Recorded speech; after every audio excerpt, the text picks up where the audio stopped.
అసలు ఏ రోజైనా బాలకృష్ణ గారు హిందూపూర్ సమస్యల గురించి మాట్లాడారా అసెంబ్లీలో? ఏ రోజైనా ఆ జిల్లాలో ఉన్నటువంటి సమస్యల గురించి మాట్లాడారా? ప్రజా సమస్యల గురించి మాట్లాడారా? ఏ రోజు మాట్లాడింది లేదు.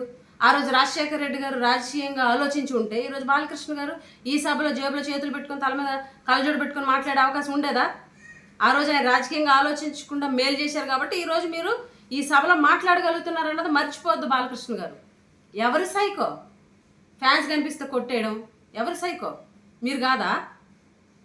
ఫోన్స్ ఇసిరేయడం, ఆడియో ఫంక్షన్లో మహిళలను ఉద్దేశించి కించపరుస్తూ, మహిళలుగా మేము మాట్లాడలేము ఆ వ్యాఖ్యలు, అలాంటి మాటలు మాట్లాడుతూ, మీ సినిమాల్లోని జుగుప్సాకరమైనటువంటి డ్యాన్స్లు వేస్తూ, మీరు ఒక గౌరవ శాసనసభ్యుడిని మర్చిపోయి ఇవన్నీ చేస్తున్నటువంటి మీరు అనుకోవాలి సైకో. సర్టిఫికెట్ ఎవరికి ఉంది? సర్టిఫికెట్ ఉన్నది మీకు. ఈరోజు మీరు మాట్లాడుతున్నారు జగన్మోహన్ రెడ్డి గారు ఉద్దేశించి.